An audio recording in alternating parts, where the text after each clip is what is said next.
warahmatullahi wabarakatuh, sahabat Zakat TV. Senang sekali saya kembali bisa menjumpai sahabat semua di acara Sehati Sehat Islami. Dan di sini sahabat akan bisa mendapatkan berbagai informasi tentang kesehatan. Kali ini saya akan mengajak sahabat untuk membahas tuntas soal diet, gizi, dan sehat. Saya akan mengajak sahabat untuk berbincang dengan salah satu ahli gizi kita, Mbak Adianti Effendi. Mana ya? Yuk ikut saya yuk. Halo Hey, Mbak, Assalamualaikum. Waalaikumsalam. Aku tadi nyari-nyari Mbak Ade, kita mau ngobrol sedikit ya Mbak tentang diet, gizi, dan sehat. Ya, silakan. Kita duduk aja yuk Mbak, biar enak ngobrolnya. Ya. Nah, jadi sebenarnya diet itu apa sih? Karena kan sekarang diet itu bukan cuma untuk kesehatan aja, tapi semua orang sudah melakukan diet, baik perempuan ya ataupun laki-laki. Diet itu jadi gaya hidup. Sebenarnya apa Mbak diet itu? Ya, sebenarnya kalau diet itu hanya sebagai untuk pola makan kita. Bagaimana sih mengatur pola makan yang tepat sesuai dengan kebutuhan kita gitu. Karena kan setiap orang pasti mempunyai kebutuhan yang berbeda gitu. Dilihat dari bentuk tubuhnya, tingkat aktivitas, seperti itu. Cuma sekarang masih banyak ya orang-orang tuh jadi salah kaprah tentang diet itu sendiri gitu. Jadi terlalu banyak membatasi makanan yang sebenarnya itu tidak perlu gitu untuk terlalu drastis seperti itu. Nah sebenarnya untuk memulai diet, kalau misalkan nggak usah orang lain deh, saya pun sendiri gitu ya. Kadang-kadang juga kalau saya mau diet karena saya ngerasa nih beratnya mau tambah nih, atau beratnya udah menambah 1-2 kilo, tapi tidak memperhatikan hal-hal yang mungkin berkaitan dengan apa istilahnya Mbak? Indeks massa tubuh. Indeks massa tubuh. Nah itu bagaimana kita bisa memperhatikan itu dulu baru kemudian memulai diet? Iya, sebenarnya yang harus diawali memang indeks massa tubuh ya Bu. Jadi kita harus tahu dulu indeks massa tubuh kita tergolong kurus kah, normal kah, atau obesitas seperti itu. Kita bisa lihat pantau dari berat badan kita. Kemudian ukur tinggi badan, caranya gampang, tinggal berat badan dibagi tinggi badan dalam meter dikuadratkan. Nanti hasil dari perhitungan tersebut baru kita dapat sebuah angka. Nah, jika angka tersebut kurang dari 18,5 berarti kita tergolong kurus. Nah, jika 18,5 sampai 25, banyak sih yang versinya ya, tapi yang 18,5 sampai 25 itu masih tergolong normal. Di atas itu sudah mulai ada kelebihan berat badan gitu. Apa tadi Mbak? Pasti sahabat juga di rumah pengen tahu apa tadi rumusnya? Berat badan dibagi tinggi badan dalam meter dikuadratkan. Ya. Itu. Coba dicatat dulu ya. Kemudian itu untuk indeks massa tubuh. Itu untuk indeks massa. Lalu bagaimana kita bisa menentukan diet apa yang cocok untuk kita? Karena setahu saya pun diet juga berbagai macam versi ya, dari yang mulai diet hanya memang untuk kesehatan sampai diet yang memang sangat ketat untuk atlet atau apa. Itu bagaimana kita mengetahui? Iya, sebenarnya simple. Tidak perlu diet yang terlalu bermacam, hanya dengan memenuhi gizi seimbang gitu. Namun sekarang karena terlalu mungkin iklan juga ya, iklan tentang ramping nih kayaknya bagus seperti itu. Nah, itu juga mempengaruhi. Akibatnya gimana anak-anak remaja khususnya ya, itu sering pernah dengar anoreksia dan bulimia ya Mbak ya. Nah, anoreksia dan bulimia itu sebenarnya sama. Mereka sebenarnya intinya mengurangi berat badan gitu, memang secara drastis. Sebagai contoh, anoreksia itu dia merasa lapar tapi benar-benar nggak makan gitu, akhirnya ditahan dulu. Sedangkan kalau bulimia mereka tetap makan tapi setelah itu dimuntahkan gitu. Nah, itu yang beresiko sebenarnya. Untuk tahu bagaimana sih yang baik gitu ya, diet sebenarnya dengan gizi seimbang aja sudah cukup, dengan kita mengurangi kalori itu secara perlahan, tidak terlalu drastis gitu. Kalau dari persepsi kesehatan secara kedokteran atau medis gitu ya Mbak, sebenarnya ada berapa macam diet sih? Diet tuh banyak ya. Ada diet Atkins yang untuk membatasi karbohidrat, ada diet golongan darah kan yang banyak seperti itu. Cuma ada juga food combining. Sebenarnya dari diet-diet tersebut ada kelebihan, ada kekurangannya gitu. Sebenarnya tinggal dari kitanya saja. Tapi dari penelitian yang paling banyak untuk mempengaruhi berat badan sebenarnya dari diet gizi seimbang itu gitu. Diet gizi seimbang kemudian ditambah dengan aktivitas fisik gitu. Jadi berarti tidak olahraga tetap harus tetap ya. Karena kan memang ya itu tadi, kita maunya instan gitu ya. Kita hidup di dunia instan, pengennya instan. pengennya diet sehari besok udah Langsung kurus turun. gitu kan. Produk juga kayak gitu ya. Iya, produk juga gitu. Mau minum sekali besok juga udah harus langsung kurus. Nah, bagaimana kita bisa mengetahui bahwa asupan yang memang kita sudah konsumsi itu benar-benar seimbang? Sebenarnya harus dengan perhitungan sebenarnya. Kalau misalnya dari perhitungan berat badannya berapa, tinggi badan, aktivitas, nanti bisa diperoleh baru perhitungan. Secara rata-rata saja ya Mbak. Untuk konsumsi perempuan sih biasanya untuk remaja itu 2000 kalori, gitu, 2000 sekitar kalori. 2000 kalori. Oke. Kalau untuk laki-laki mungkin karena aktivitas fisiknya lebih banyak ya, itu bisa lebih dari itu. Baik, dan sekarang kalau misalkan kita berbicara tentang pola makan, Mbak. Ya. Kalau diet, kadang-kadang, oke saya nggak makan malam gitu. Saya nggak makan malam, atau saya cuma makan 1 kali misalkan sehari. Pola makan seperti apa yang harus diperhatikan ketika orang melakukan diet? Ya, sebenarnya kayak tadi yang Mbak bilang dilarang makan malam gitu. Iya. Sebenarnya kita harus tahu juga sistem pencernaan di dalam tubuh kita. Itu ada jam-jamnya. Misal dari jam 4 sampai jam 10 pagi, nah itu waktunya dia untuk membuang sisa metabolisme dalam tubuh kita. Oke. Gitu, dari jam 10 pagi kemudian sampai jam 20 atau jam 8 malam, itu dia mulai menyerap. Kayak mencerna gitu ya, mencerna yang makanan yang kita Makanan konsumsi. asupan yang kita. Iya. Nah, waktu jam 20 sampai jam 4 itulah untuk mencerna sisa-sisa makanan yang tadi pagi kita sudah konsumsi, seperti itu. Jadi sebenarnya dianjurkan untuk 2 sampai 3 jam sebelum tidur memang tidak mengkonsumsi boleh. kecuali buah ya. Kalau buah kan penyerapannya hanya membutuhkan waktu yang singkat 15 sampai 20 menit, jadi masih nggak apa-apa sih sebenarnya. Artinya memang ketika kita diet, kita lebih baik mengkonsumsi makanan di antara rentang waktu jam 10 sampai jam 3 jam sebelum tidur, gitu ya Mbak? Iya, gitu. Jadi tetap polanya tetap memenuhi gizi, cuma tetap ada sumber karbohidrat, protein, lemak, ya vitamin, mineral seperti itu. Karena banyak yang diet hanya membatasi karbohidrat aja yang dimakan atau dikurangi, seperti itu, protein aja yang ditingkatkan. Sebenarnya tidak seperti itu. Karena tidak ada satu bahan makanan pun yang sempurna. Jadi saling melengkapi satu bahan makanan dengan bahan makanan lainnya. Kecuali ASI ya, ASI itu paling sempurna. Baik, tahan dulu Mbak Ade, kita masih akan berbincang lebih jauh lagi tentang diet, sehat, dan gizi. Sahabat Zakat TV, jangan kemana-mana, kita masih akan kembali membahas tentang diet, sehat, dan gizi, masih di Sehati. Jangan kemana-mana.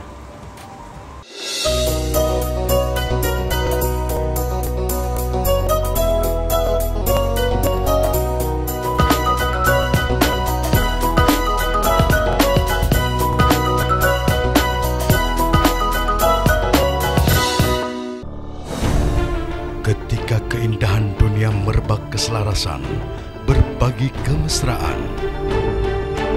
Ketika sejuta tangan merangkai kebahagiaan dalam kehidupan yang harmoni. Ketika zakat Anda wujudkan indahnya dunia.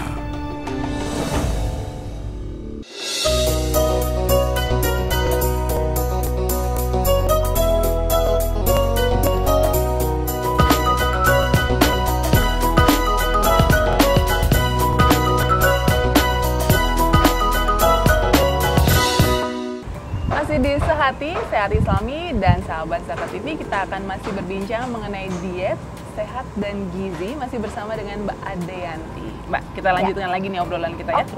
Tadi kita sudah bahas bagaimana persiapan kita sebelum diet, kemudian bagaimana diet yang cocok untuk kita. Nah, kita akan membahas tentang asupan. Sebenarnya bagaimana kita mengetahui bahwa asupan yang kita konsumsi itu memang sudah sesuai atau sudah seimbang ketika kita sedang berdiet? Ya, sebenarnya kayak tadi, kalau misalnya sudah dihitung nih, ternyata cukup nggak ya, kayak gitu kan. Nah, kita bisa lihat penurunan berat badan yang ideal itu dari diet, itu biasanya kan kita mengurangi setiap hari itu 500 kalori. 500 gitu. kalori. Jadi kurang lebih tuh seminggu hanya setengah sampai 1 kilo gitu. Jadi ya sebulan kurang lebih 2 sampai 4 kilogram gitu. Itu normalnya seperti itu. Sebenarnya kan banyak faktor yang mempengaruhi diet itu sebenarnya berhasil atau tidak. Betul. Gitu kan. Yang pertama mungkin aja dari faktor genetik. Bisa aja kan faktor genetik dari kedua orang tuanya itu sangat mempengaruhi. Jika kedua orang tua kita gemuk, itu ada kemungkinan 80% anaknya juga ya obes seperti itu. Kalau salah satunya kemungkinan 40% gitu. Tapi jika kedua-duanya normal, kita juga masih punya resiko untuk mengalami obesitas kurang lebih 10%. Jadi terus faktor lingkungan, bisa jadi kita kayaknya diet udah cukup nih makannya ya, betul. udah sesuai dengan yang disarankan gitu. Tapi ternyata faktor lingkungan tidak mendukung, misalnya ke pesta seperti itu kan banyak makanan yang sulit ya sebenarnya untuk dijaga dalam diet. Sebenarnya sih harus dari motivasi sih sebenarnya. Nah, kalau tadi kembali soal genetik ya Mbak Ade ya. Iya. Ayah dan ibunya gemuk. Ketika ayah dan ibunya gemuk, berarti kemungkinan besar sang anak pun akan bisa mengalami obesitas. Artinya kita juga harus memperhatikan ya, oh ternyata bapak sama ibu saya nih agak gemuk, berarti saya juga nggak boleh nih terlalu banyak makan atau... Iya, mungkin karena lebih ke pola makan ya. Biasanya kan kalau orang tanya cenderung gemuk, ibaratnya aja anak kecil. Jadi misalnya seorang anak kecil itu mau punya kedua orang tua yang ini, nanti kalau misalnya kamu dapat nilai bagus, beliin es krim kayak atau coklat seperti itu kan. Sehingga pola makan yang terlalu tinggi gula, minyak dan lain sebagainya itu jadi cenderung kayak pola makan kebiasaan gitu kan. Akibatnya jadi berdampak ke timbunan lemak seperti itu sih sebenarnya, dari faktor lingkungan ke arah perilaku kebiasaan sehari-hari aja sih sebenarnya. Nah tadi kan kalau misalnya secara normal diet itu sehari berkurang 500 kalori. Seberapa jauh faktor pengaturan asupan gizi ini bisa memberi keberhasilan kepada diet yang kita lakukan? Ya sebenarnya diet itu tidak bisa berdiri sendiri. Memang harus ada faktor pembantunya ya. Misalnya kayak tadi setelah kita konsumsinya sudah tepat nih sesuai dengan yang disarankan, misalnya seratnya dikonsumsi lebih banyak seperti itu, kurangi bahan makanan yang digoreng, gula, karbohidrat sederhana seperti itu, bisa kita sudah benar-benar mematuhi itu. Tapi kita juga harus ingat yang namanya olahraga ya, untuk membakar lemak itu kan juga sangat membantu gitu.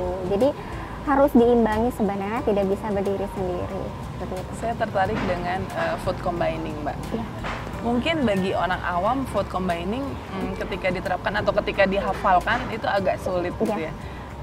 Bisakah Mbak Ade memberikan food combining sederhana yang bisa diterapkan kepada para sahabat Zakat TV yang ingin berdiet, yang sederhana saja, yang kita, oh iya berarti kalau misalkan ini nggak boleh sama ini nggak boleh sama ini.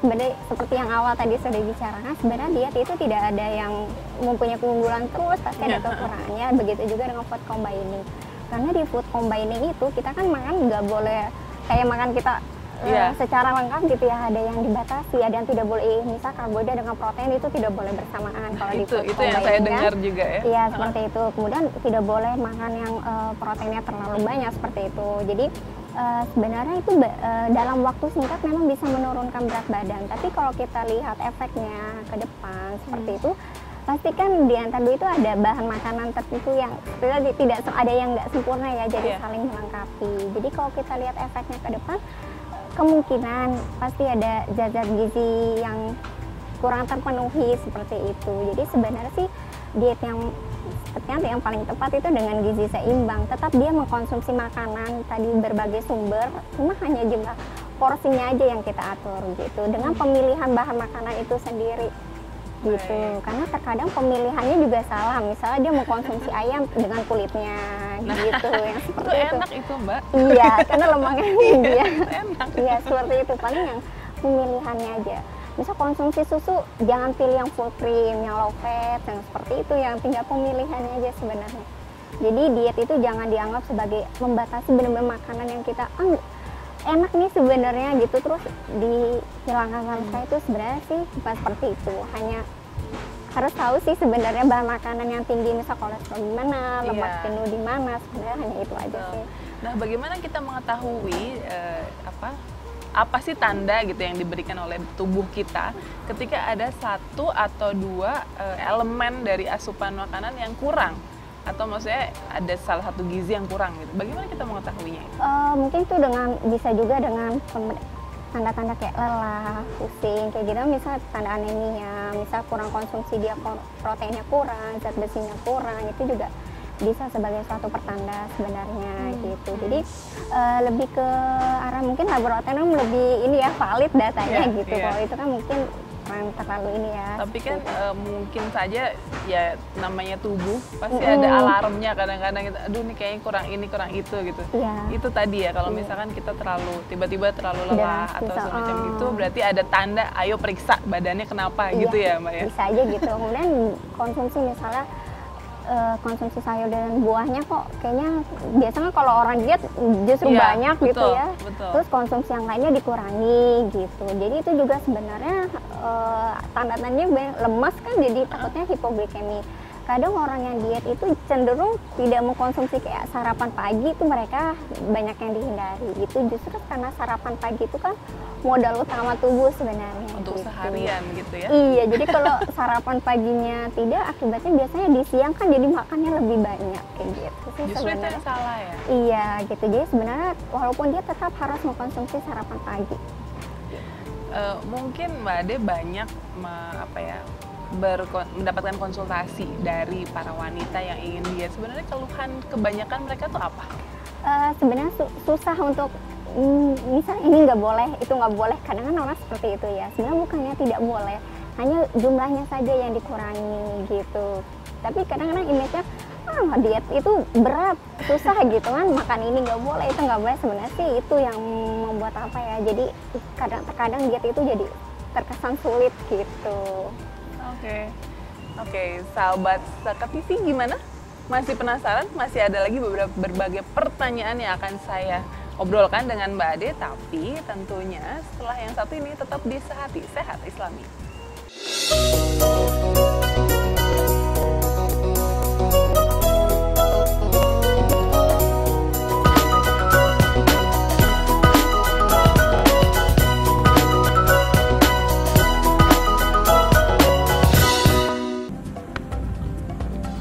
Semangat kemenangan harus berasal dari sportivitas yang datang dari hati.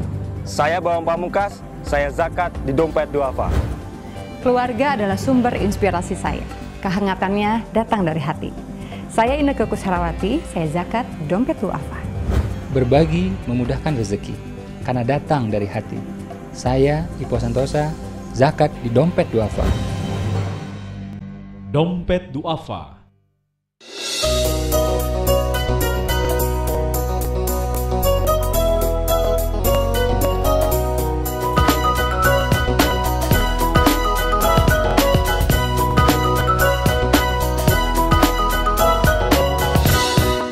Masih di Sehati Sehat Islami dan saya akan meneruskan bincang-bincang mengenai diet, sehat, dan gizi masih bersama dengan Mbak Ade. Mbak Ade, lebih jauh lagi nih. Sekarang bagaimana kita menentukan jenis-jenis makanan yang memang bisa dikonsumsi ketika kita berdiet? Misalkan kayak nasi, bener nggak sih nasi putih itu sebenarnya nggak bagus, kemudian roti yang mengandung banyak terigu itu nggak bagus, seperti apa Mbak? Ya, sebenarnya lebih ke, berarti mainnya ke indeks glikemik ya. Di indeks glikemik itu di mana dia ada punya angka nih, ada angkanya di suatu bahan makanan itu cepat untuk meningkatkan kadar gula darah gitu. Jadi kalau untuk diet kan harusnya angkanya yang lebih rendah. Gitu. Jadi kalau seperti tadi, misal nasi putih, untuk yang diet sih sebenarnya lebih diarahkan ya untuk konsumsi ke yang beras merah seperti itu, karena kandungan seratnya juga lebih tinggi. Nasi pun bermacam-macam loh Mbak sekarang ya. Iya. Nasi coklat, nasi merah, nah itu sebenarnya. Iya, jadi karena kandungan seratnya lebih tinggi, jadi menunda rasa lapar seperti itu. Kemudian dari roti tadi ya, seperti tadi roti putih dengan roti gandum, indeks glikemiknya lebih rendah ke roti gandum. Jadi itu bisa jadi suatu pilihan sebenarnya. Ada lagi nggak yang lain? Kulit ayam seperti tadi ya, kan renyah, enak, seperti itu juga jeroan-jeroan, seperti itu. Sebenarnya sih dari cara pemasakannya aja sebenarnya kita. Yang biasanya digoreng itu kan lebih enak, ya mungkin sekarang lebih beralih ke natural, pepes, kukus, ya seperti itulah. Jadi yang lebih, kalau nggak di stop, jadi memang penggunaan minyaknya dikurangi. Gitu. Artinya memang minyak ini sangat memicu tingginya kalori ya? Sebenarnya karena 1 gram minyak itu dia itu bisa menghasilkan 9 kalori. Beda dengan karbohidrat dan protein. 1 gram itu bisa cuma 4 kalori. Jadi sangat tinggi sekali. Jadi Betul. komposisi buat makanan kita, apalagi kalau gorengan satu itu aja sudah Enak berapa padahal. kalori ya. Iya, betul, Gitu. betul. Baik. Nah, lalu bagaimana dengan kalau sekarang apa banyak sekali diet-diet, bermacam-macam diet. Saya pengen menyinggung sedikit saja tentang diet golongan darah. Ya. Karena itu juga kayaknya banyak banget dipelajari, tapi bagaimana seberapa efektif sih sebenarnya diet ini gitu? Iya. Sebagai contoh aja diet Iya. golongan darah A ya, Iya. nggak semuanya dibahas mungkin. Kalau diet golongan darah A itu di dalam panduan tersebut gitu menerangkan bahwa diet golongan darah A itu cenderung untuk mengurangi konsumsi yang kayak daging gitu, karena dia menganggap kadar asam lambung yang punya golongan darah A ini rendah gitu. Sehingga mereka cenderung untuk menyarankan yang mempunyai golongan darah A itu untuk menjadi seorang vegetarian gitu. Jadi sebenarnya kalau dilihat, nah kadar asam lambung itu tidak mempengaruhi metabolisme protein. Jadi tidak tepat ya kalau menurut saya kalau untuk langsung menganjurkan menjadi seorang vegetarian seperti itu. Karena banyak juga mungkin itu hasil dari penelitian kali ya. Iya. Kalau untuk yang lainnya mungkin belum tahu seberapa efektifkah seperti itu. Karena tadi kalau misalnya terlalu lama dikonsumsi, misalnya bahan makanan ini dibatasi gitu kan, sedangkan kayak tadi daging, sedangkan daging itu kan sumber protein, zat besi seperti itu kan, jadi dikhawatirkan sih ada zat-zat gizi yang akan hilang gitu. Lalu sekarang ini ada ketika gaya hidup masyarakat sudah mulai berubah gitu ya Mbak. Ya. Artinya memang sudah ada yang banyak kembali memperhatikan asupan makanan, tapi ada juga sebagian masyarakat yang masih saya pengen cepet, saya mau makan junk food aja gitu. Nah, kalau Mbak Ade melihat sekarang gaya hidup pola makan masyarakat itu seperti apa sih? Iya. Apakah sudah mulai membaik lagi? Karena kemarin juga masih bisa dibilang buruk kemarin ya. Kalau misalkan sekarang apakah sudah mulai membaik? Sudah banyak perhatian? Sebenarnya kalau dari penelitian yang tidak itu bukan hanya di remaja, tapi di anak SD pun itu ternyata tingkat obesitas itu mengalami peningkatan. Dari mana ya? Dari jajanan-jajanan yang ada gitu. Memang kayak tadi Mbak bilangnya junk food seperti itu. Kayak burger itu kan ada mayonis, daging asap, seperti itu juga kan banyak ya kandungan kalori. Dalam satu burger aja bisa hampir 500 kalori misalnya kalau yang besar seperti itu kan. Jadi sebenarnya lebih ke arah dari masyarakatnya sendiri ya sebenarnya. Jadi mulai sekarang kan gado-gado itu kan sudah mulai ditinggalkan ya. Sudah jarang jajan-jajanan tuh seperti beralih ke sana seperti itu. Jadi mungkin memang dari gaya hidup yang sekarang itu lebih mungkin makanan yang kayak junk food itu lebih modern gitu kan, es krim, coklat, sebenarnya sih itu nggak apa-apa selama dalam dikonsumsi dalam batas yang wajar seperti itu. Ada tips nggak Mbak? Gimana cara kita menjaga lah paling tidak ya, menjaga pola makan atau asupan gizi yang seimbang. Tips sederhana misalkan, oke, pagi harus makan ini, siang makan ini gitu buat sahabat di rumah. Mungkin kalau pagi mungkin kita makan konsumsi buah itu bagus ya. Jadi konsumsi buah dulu. Kalau kita kan terbalik, buah apa aja boleh. Misalnya kayak apel gitu ya. Karena kok sekarang kita terbalik, makan dulu baru konsumsi buahnya terbelakang. Sebenarnya sih harusnya konsumsi buahnya lebih dahulu gitu. Nanti baru boleh seperti biasa konsumsi makan pagi itu boleh pakai tadi gandum-ganduman, itu terserah sih nggak apa-apa. Nanti snacknya boleh ke buah lagi gitu. Siang tetap menu lengkap gitu, hanya porsinya aja gitu, disesuaikan dengan kebutuhan seseorang tersebut. Sore tetap ada selingan juga, buah lagi boleh, koktail dan lain sebagainya. Sore mau makan tadi ya 2-3 jam sebelum tidur masih boleh untuk konsumsi. Itu konsumsi makan pun makan berat atau 2-3 jam boleh sih, masih makan yang kayak gitu ya, standar lah berat. Misalnya kalaupun tidak mau ya tetap, misal tadi siang nih kayaknya udah konsumsi apa aja nih sudah banyak, tetap harus diperhitungkan. Terutama yang paling penting itu kalau kita jajan itu harus lihat label gitu, nutrition fact yang ada di dalam, makanya itu harus sangat penting. Karena di situ terkandung kalori, nah itu sangat membantu kita sebenarnya. Tapi terkadang orang kan kalau sudah makan bungkusnya langsung dibuang. Iya betul. Nah kita harus lihat nutrifak energi dari satu makanan yang kita konsumsi itu berapa. Nanti kita tinggal kurangi. Jadi sistemnya sih gampang aja, tinggal di kurang-kurangnya seperti itu. Jadi kalau kita udah banyak, oh kayaknya udah banyak nih dimakan ini, ya itu harus dikurangi di sore dan lain sebagainya. Oke, dan berarti catatan yang tadi paling saya ingat adalah sarapan itu penting. Iya betul. sarapan itu penting sahabat.